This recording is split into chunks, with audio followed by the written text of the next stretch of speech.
Bien, vamos a continuar entonces ahora con nuestras infecciones y vamos a enfocar el tema de encefalitis. Ojo, no meningoencefalitis, ni meningitis, ni absceso, sino encefalitis, o sea, la inflamación de la corteza cerebral. Eso es lo que quiero que entendamos, porque meningitis es la inflamación de las meninges, meningoencefalitis es la inflamación de meninges más la corteza, y absceso es otra cosa. Entonces es importante que diferenciemos porque eso nos va a orientar en el diagnóstico y en el tratamiento. ¿Listo? Muy bien. Entonces lo primero que quiero que recuerden es que la encefalitis se puede subdividir desde la etiología en encefalitis primaria o infecciosa, porque es un agente externo que directamente va e inflama la corteza, ¿correcto? Entonces, la primaria o infecciosa se subdivide como cualquier infección según la etiología, bacteriana, fúngica, parásitos o virus.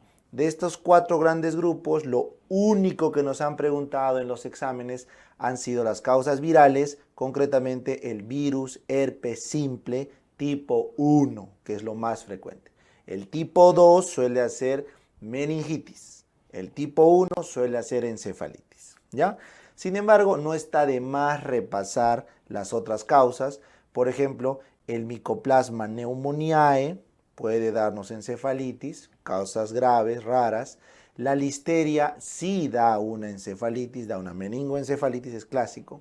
La tuberculosis también. Y no se olviden que cuando la tuberculosis da encefalitis suele tener bastante compromiso de la parte de los pares craneales. Las riquecias, Ehrlichia son causas infrecuentes de encefalitis, pero son un diagnóstico diferencial cuando el paciente ha estado expuesto epidemiológicamente a estas bacterias. Luego tenemos Borrelia y Treponema, que son espiroquetas que también dan encefalitis, sobre todo la treponema en su fase terciaria, ¿no es cierto? La sífilis terciaria. Bien, listo. O en la fase de neurosífilis, pues, ¿no? Me estoy refiriendo a eso. Luego, en cuanto a hongos, los coccidioides, criptococo, histoplasma en sus formas severas, cuando el paciente es inmunosuprimido, pueden dar encefalitis. En el caso de parásitos tenemos el natostoma, que acá no lo vemos en el país, pero sí tenemos Taenia solium. Entonces recuerden, cuando la Taenia solium inflama la corteza, puede darnos cuadros de encefalitis. Y acá vienen las grandes, ¿no? Las meningoencefalitis por amebas de vida libre, que obviamente también pueden dar encefalitis puras, que son Acanthamoeba, Balamuti y Naegleria. Vino una pregunta de examen de Naegleria, pero vino orientado a meningitis, no a encefalitis. Pero recuerden que Acanthamoeba, Balamuti y Naegleria pueden dar meningoencefalitis, sobre todo la Acanthamoeba, que suele dar más encefalitis que meningitis. Es un buen dato. Muy bien, ya vieron infecto, Plasmodium falciparum en sus formas severas, correcto, da encefalitis. Toxoplasma también da encefalitis en inmunosuprimidos, y el trypanosoma, pero el brucei, no se olviden, el brucei, ¿no?, que da la enfermedad del sueño, se caracteriza por esta encefalitis típica. ¿Listo? Bacán. Ahora vamos a lo que nos importa, virus. El más importante por la pregunta que nos ha venido y porque se puede dar un tratamiento etiológico efectivo es el virus herpes simple tipo 1. Luego tienes el citomegalovirus, ¿correcto? Luego tienes el virus de Epstein-Barr, ¿correcto? Hepatitis B, VIH, la forma directa de daño del VIH, influenza, el virus JC en inmunosuprimidos, cuando el VIH está en estadio SIDA, hace encefalitis por virus JC, o los que están recibiendo natalizumab, por ejemplo, de los en esclerosis múltiple, ¿no? El virus Nipah, que no vemos acá, el virus de San Luis en Estados Unidos, la varicela, que da sobre todo cerebelitis en niños, y el virus del Nilo occidental, que tampoco vemos acá. Entonces, como ven, hay una gran cantidad de bacterias, hongos, parásitos y virus que nos pueden dar encefalitis. Sin embargo, en los últimos años ha venido una pregunta de encefalitis secundaria. Y se llama secundaria porque no hay un daño directo de un patógeno externo al cerebro, sino es mediado por anticuerpos.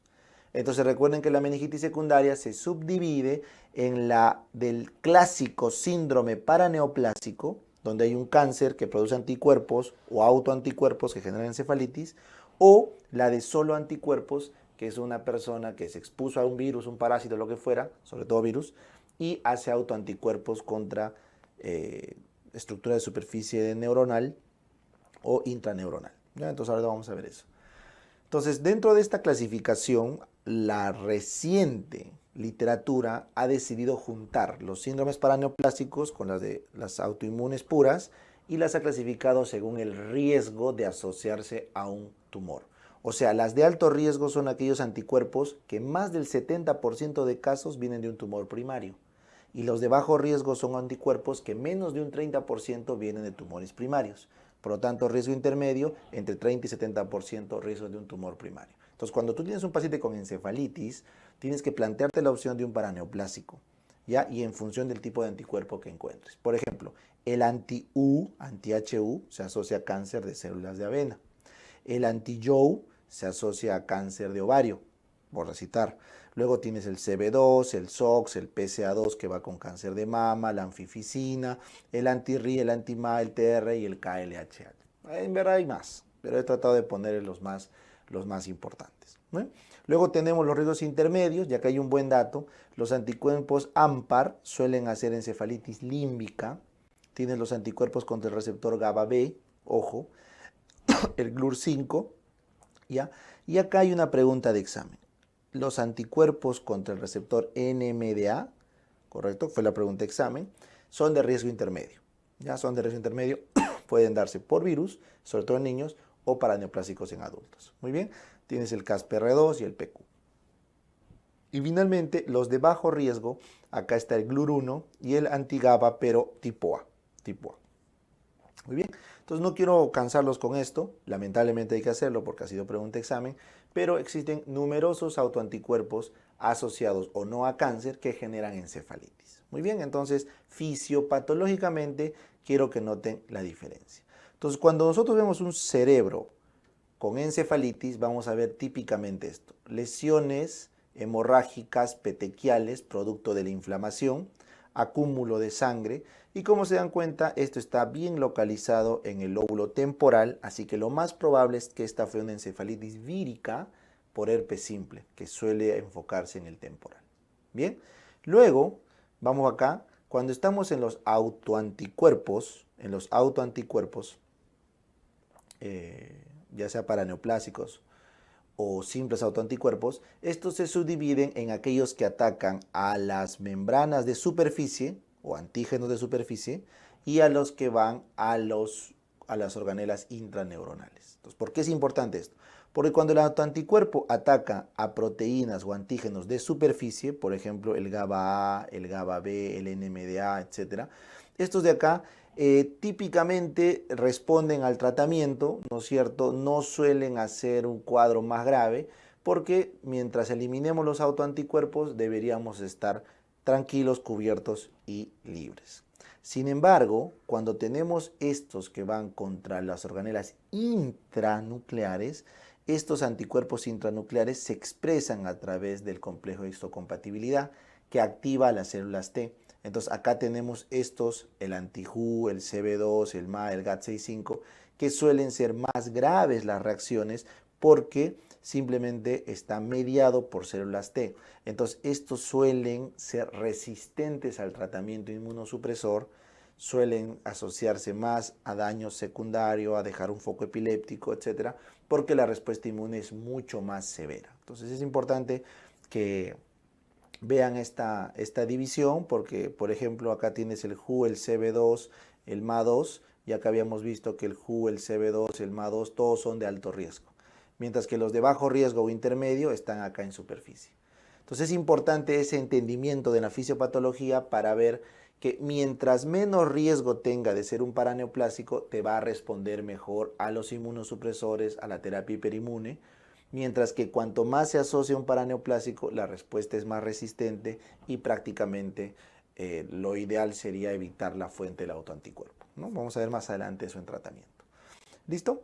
Entonces, dicho esto, vamos ahora al diagnóstico, que es también las preguntas de examen. O sea, las otras preguntas de examen que han venido de encefalitis o meningitis, casi siempre se han podido resolver en función del cuadro clínico. Entonces, recuerden, Al ser una inflamación de la corteza cerebral, entonces no priman los signos meningios. No priman los signos meningios. Porque si te traen un cuadro de signos meningios, eso es una meningitis o una meningoencefalitis, pero no una encefalitis pura. Entonces, es lo primero que quiero que recuerden. Si aparecen signos meningios, o es meningitis o meningoencefalitis. Entonces, profe, ¿cuáles son los signos típicos de la encefalitis pura? El sensorio. Si se altera el sensorio, sospecha encefalitis. Pueden haber meningitis sin alteración del sensorio, claro, o con mínima alteración del sensorio, pero es raro, muy raro, que una encefalitis no tenga alteración del sensorio. Luego, además de la alteración del sensorio, aparecen convulsiones y focalizaciones. Eso también es un dato que no es obligatorio en la meningitis, mientras que la meningitis sí o sí que tiene que tener signos meningios. Correcto. Entonces espero que esté claro la diferencia entre una encefalitis pura, una meningitis pura y la combinación que es una meningoencefalitis. ¿Ya? Acá. Entonces, si te viene un caso clínico con puro signo meningio, meningitis pura. Si te viene un caso clínico con puro trastorno del sensorio, puede ser encefalitis pura. Si te juntan los dos, meningoencefalitis. Listo. Ahora, es obligatorio para la encefalitis, al igual que en la meningitis, una punción lumbar. Es esencial para el diagnóstico, pero no para ver glucosa, proteínas, no. Lo que buscamos en la punción lumbar, en la encefalitis, es el PCR. Queremos identificar el agente por PCR o, en su defecto, dosar el autoanticuerpo si estamos sospechando en una encefalitis secundaria.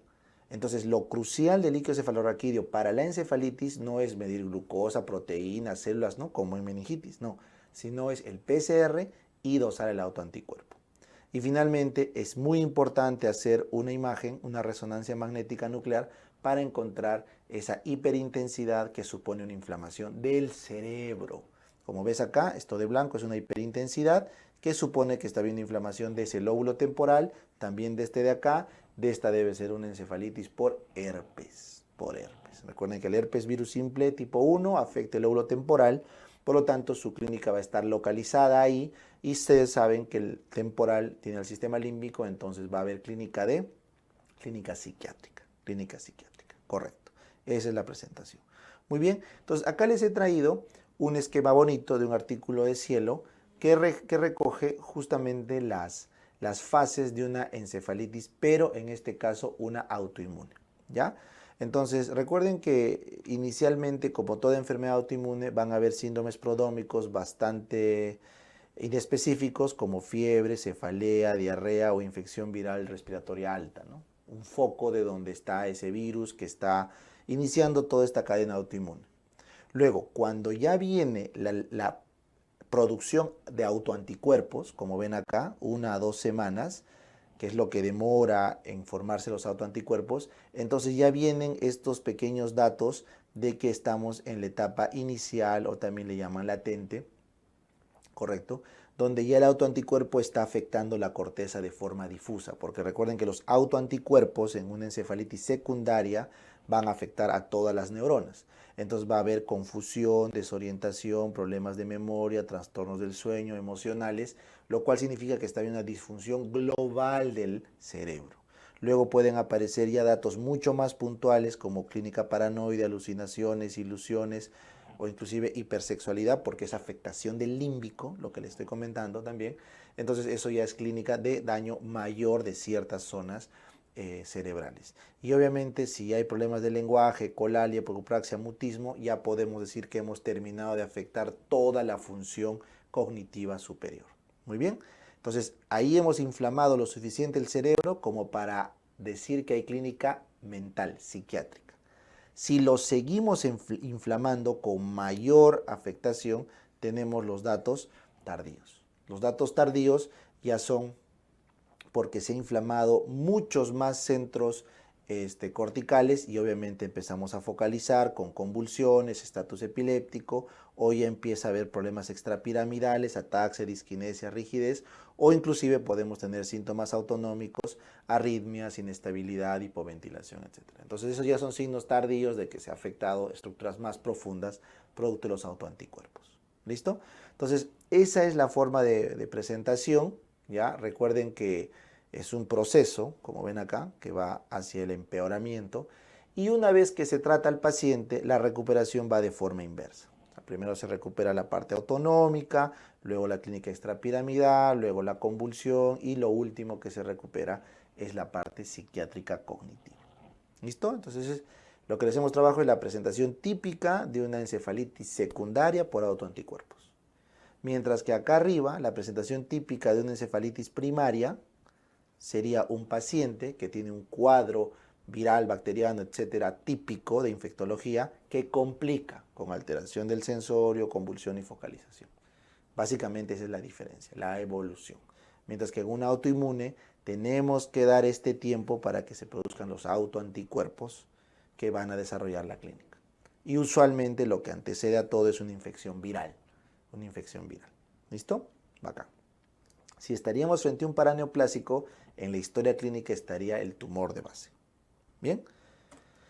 Entonces ahora vámonos a la parte final de este tema, que es el tratamiento. Entonces, respecto al tratamiento, pregunta de examen. Pregunta de examen. Toda encefalitis que se sospeche primaria debe arrancar con manejo empírico de aciclovir. Toda encefalitis que se supone primaria debería entrar con manejo empírico de aciclovir.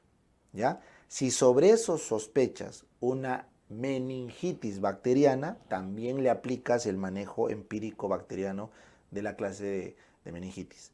Pero si solo estás sospechando encefalitis, arrancas empírico con aciclovir. ¿Listo? Bacán. Entonces, el aciclovir acá a la derecha les he puesto, sirve para la varicela y para el herpes virus simple tipo 1. ¿Ya? Ahí está, cerrado. Pregunta examen.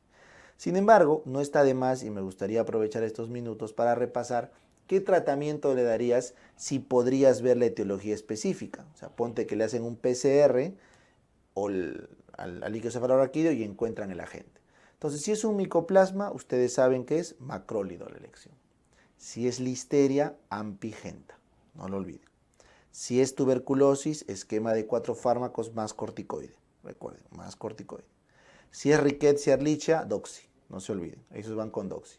Borrelia muere con ceftriaxona y el treponema pálido, la neurosífilis con penicilina endovenosa, no lo olviden. Honguitos, coccidioides, criptococcus, ustedes saben, la forma sistémica muere con Anfo-B, eso es infectología. Tenia solium, albendazol, eso también lo tienen por infectología. Y acá vienen las preguntas que me preocupa que alguna vez venga. Manejo de acantamueva. Cotrimoxazol, o sea el Bactrim, trimetoprim más sulfa, con rifampicina y ketoconazol. Ese es el combo para acantamueva. Combo para balamuti, es el más bravo, ¿eh?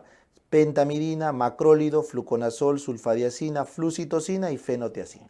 Todo ese combo. 1, 2, 3, 4, 5, 6 fármacos para balamuti, porque es bastante virulenta. Negleria, anfotericina B con rifampicina. Sin embargo, estas tres tienen una mortalidad por encima del 95%, así que, aún con tratamiento. Así que bueno, básicamente es un intento de salvar al paciente. Plasmodium ya saben que va con artemeter, las formas neurológicas. Toxoplasma es piremetamina sulfadiazina, eso también lo saben por infecto. El Brucei es con eflornitina, ¿correcto? Ya les hablé del aciclovir. Ahora vamos a otros virus. El citomegalovirus, creo que todos saben que va con ganciclovir, solo que acá se le añade foscarnet porque está afectando el sistema nervioso. El virus del Epstein-Barr y del Nilo no tienen un manejo específico. No tienen un manejo específico por evidencia. La hepatitis B va con valganciclovir, por si acaso, es un buen dato. VIH obviamente es el Targa, o sea, de terapia antirretroviral de alta carga, así que eso es fácil. Influenza es oseltamivir, creo que también lo han visto en neumo. Y el virus JC, no se olviden que solo va a curar si es que se revierte la inmunosupresión. O sea, si es un paciente SIDA con menos de 50 CD4, tienen que revertir la inmunosupresión, si no el virus JC no se va a curar. Igual, si está recibiendo natalizumab, tienen que quitar el natalizumab. Muy bien, sarampión, virus Nipah van con ribavirina y el virus de San Luis con interferón alfa. ¿Listo? Entonces, este es un breve resumen de todo el tratamiento etiológico en caso de encefalitis, que lo pongo porque les va a ayudar en infectología también a relacionar los términos. Bien, entonces ahora vamos a la pregunta de examen del residentado. ¿Y qué pasa, profe, si es una encefalitis por autoanticuerpos, o sea, secundaria? Bueno, ustedes ya saben, existe la paraneoplásica y la autoinmune propiamente dicha. La paraneoplásica les dije que como el anticuerpo suele ser de receptor intranuclear, o sea, de organela intranuclear, entonces hay que tratar el tumor de base. Hay que tratar el tumor de base. Si no, no se va a poder curar. Y le puedes dar corticoides, inmunoglobulina, plasmaféresis, lo que fuere, para paliar. Pero el manejo de base es extirpar el tumor que está generando el paraneoplásico. En cambio, si es un autoinmune, como la pregunta de examen, sobre todo un niño que ha tenido una infección viral previa, el manejo de primera línea es inmunoglobulina endovenosa. Una IgG que bloquee los autoanticuerpos, suficiente. Si no tienes eso, te mandas pulsos de metilprednisolona, y si no tienes eso, te mandas una plasmaféresis. Esa es la lógica del manejo, porque habíamos dicho que las autoinmunes simples, como son de bajo riesgo de paraneoplásico, suelen atacar receptores de superficie neuronal, no de intracelular. Bien, listo. Con eso terminamos encefalitis.